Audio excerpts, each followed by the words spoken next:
हमारे धरती की ओर तेजी से एक एस्टेरॉइड आ रहा है। इसका साइज चिक्सोलोव मीटियोर, जिसने डायनासोर को धरती से मिटा दिया था, उससे भी काफी ज्यादा बड़ा है। हमारी पृथ्वी अब मौत के कगार पर आ गई है और अब इस धरती पर रहना हमारे लिए मुमकिन नहीं है। हे हाय हेलो, सोचो कभी ऐसा हो तो क्या हो कि एक और एपिसोड में आपका स्वागत है। हम सब इस चीज से वाकिफ हैं कि एक वक्त के बाद हमारे लिए पृथ्वी पर रहना संभव नहीं है। इसके कई वजह हैं, जैसे कि ओवर पॉपुलेशन होना, रिसोर्सेज का खत्म हो जाना, ग्लोबल टेम्परेचर बढ़ना और बढ़ती क्लाइमेट चेंज की वजह से ग्लेशियर का मेल्ट होना। रीजन और भी कई सारे हैं, पर चिंता की बात यही है कि जहां बाकी सिचुएशन से निपटा जा सकता है, पर किसी बहुत बड़े एस्टेरॉइड से निपटना ऑलमोस्ट इम्पॉसिबल है। जिस कारण से हमारे पास अब इमरजेंसी इवैक्यूएशन के अलावा, मतलब कि पृथ्वी को खाली करने के अलावा कोई और ऑप्शन नहीं है। लकीली ये करने के लिए हमारे पास अभी 1 साल का वक्त है। तो हमें क्या तैयारी करनी होगी? ऐसे वक्त पर आप क्या करेंगे? हम पृथ्वी को खाली करके कहाँ जाएंगे और क्या होगा अगर हमें पृथ्वी को खाली करना पड़े?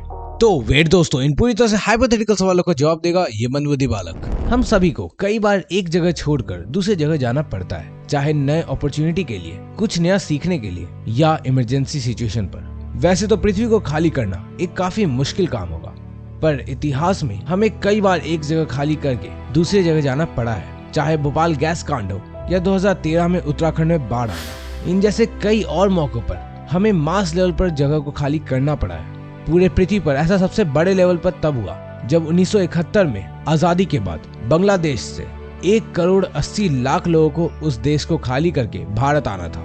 इस इवैक्यूएशन के दौरान 40 लाख लोगों की मौत हुई। हालांकि ऐसा कम वक्त होने के कारण और दोनों देशों के सरकारों के बीच टकराव होने की वजह से हुआ।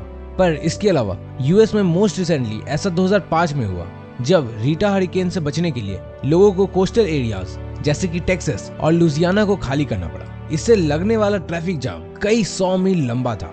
इस ट्रैफिक जाम के दौरान कई परिवार 24 घंटे से भी ज्यादा वक्त तक अपनी गाड़ी में कैद रहे।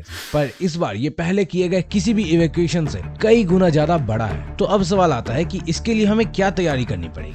तो पृथ्वी को खाली करने के लिए हमें रॉकेट्स और स्पेसशिप की जरूरत पड़ेगी, जिससे हम किसी और ग्रह या स्पेस स्टेशन में जा पाए। तो अगर हम पृथ्वी पर सभी लोग यानी कि करीब 7.8 बिलियन लोगों को अंतरिक्ष में ले जाएं, और जैसा कि हम जानते हैं एक रॉकेट में प्रॉपर सामान के साथ मैक्सिमम 8 लोग जा सकते हैं, हम किसी तरह से 2 लोग और एडजस्ट कर देते हैं, तब भी हमें 750 मिलियन रॉकेट्स की जरूरत पड़ेगी। एक बात ध्यान रखने वाली है कि कई सामान जैसे कि ऑक्सीजन या फूड, इन सबको हम शामिल नहीं कर रहे हैं और फिलहाल इस रॉकेट में सिर्फ इंसान और कुछ हल्के कपड़े मौजूद हैं। अगर हम कम से कम सामान लेकर भी स्पेस में किसी तरह से पहुंच भी जाए, तो भी इन 750 मिलियन रॉकेट्स के काम करने के लिए हमें फ्यूल की कमी पड़ जाएगी। इसका सबसे बेहतरीन उपाय ये होगा कि हम पृथ्वी को खाली करने के साथ ही इस पर ढेर सारे एटॉमिक बॉम्ब गिरा दें, और इससे निकलने वाले फोर्स से हमारी स्पीड तो बढ़ जाएगी और हम दूर भी निकल जाएंगे।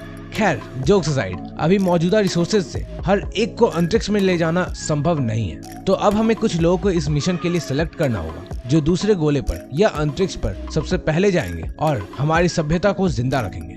इसके लिए कुछ सबसे ज्यादा पावरफुल और अमीर लोगों के साथ एस्ट्रोनॉट्स, इंजीनियर्स, डॉक्टर्स और साइंटिस्ट सेलेक्ट किए जाएंगे।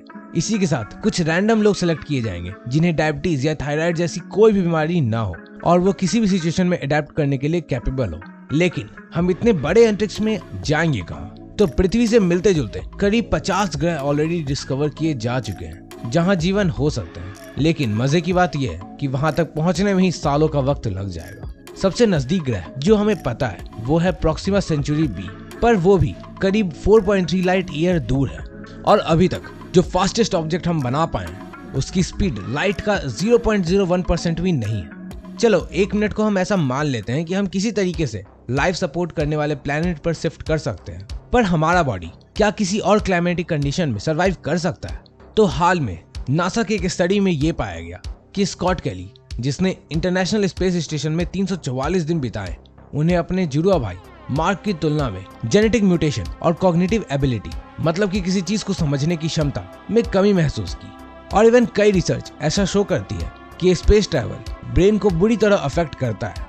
तो ना सिर्फ एक बल्कि कई वजहों से पृथ्वी को खाली करके किसी और प्लेनेट में शिफ्ट होना फिलहाल के लिए मुमकिन नहीं है, और ऐसा परफेक्टली करने के लिए हमें कम से कम 500 सालों का वक्त लगेगा।